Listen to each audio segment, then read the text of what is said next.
প্রবাসে থাকা স্বামী প্রতিদিন ভাবে তার স্ত্রী হয়তো সুখেই আছে শ্বশুর বাড়িতে, কিন্তু কখনো কখনো বাস্তবতা একেবারেই অন্যরকম হয়। আজকের গল্পটা ঠিক তেমন।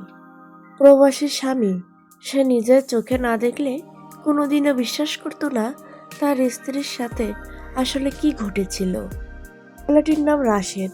সে কয়েক বছর বিদেশে আছে। বিয়ের কিছুদিন পরই আবার তাকে প্রবাসে ফিরে যেতে হয়। শুরুতে মায়া ভেবেছিল সবকিছু ঠিক হয়ে যাবে আস্তে আস্তে, কিন্তু দিন যত যেতে লাগলো ততই তার জীবনটা কঠিন হয়ে উঠল। ভোর থেকে রাত পর্যন্ত শুধু কাজ, ঘরের সব কাজ মায়াকেই করতে হয়। শাশুড়ি বললেন, প্রবাসীর বউ হলে এভাবেই সংসার সামলাতে হয়।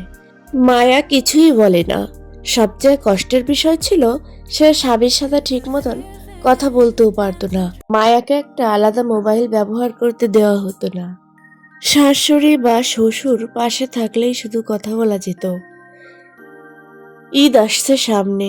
রাশেদ বিদেশ থেকে টাকা পাঠালো সবার কেনাকাটা করার জন্য। বলল, মা, সবার জন্য ভালো করে কাপড় কিনে নিও, আর মায়ের জন্য সুন্দর একটা ড্রেস কিনে দিও।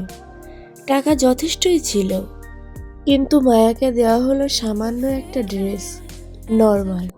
ঈদের দিন রাশেদ ফোন করলো। ভিডিও কলে দেখে মায়া খুব সাধারণ একটা থ্রি পিস পরে আছে। রাশেদ অবাক হয়ে জিজ্ঞেস করলো, তুমি কি নতুন কিছু কেননি? মায়া একটু হেসে বলল, হ্যাঁ, কিনেছি তো এগুলোই।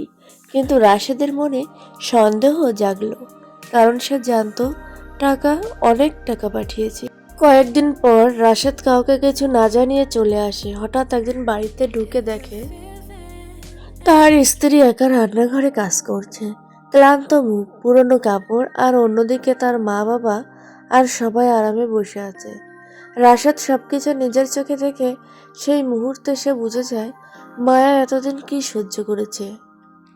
রাতে রাশেদ মায়ের সাথে কথা বলে। মায়া কাঁদতে কাঁদতে সব খুলে বলে। রাশেদের খুব কষ্ট হয়। পরদিন সে সিদ্ধান্ত নেয়, শান্তভাবে বলে মায়া আর এখানে থাকবে না। সে স্ত্রীকে নিয়ে আলাদা বাসা ভাড়া করে।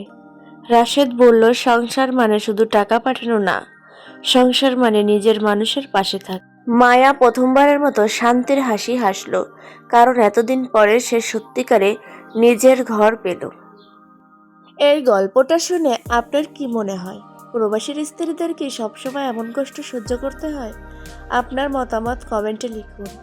আর এমন বাস্তব জীবনের গল্প শুনতে চাইলে চ্যানেলটি সাবস্ক্রাইব করুন। ধন্যবাদ।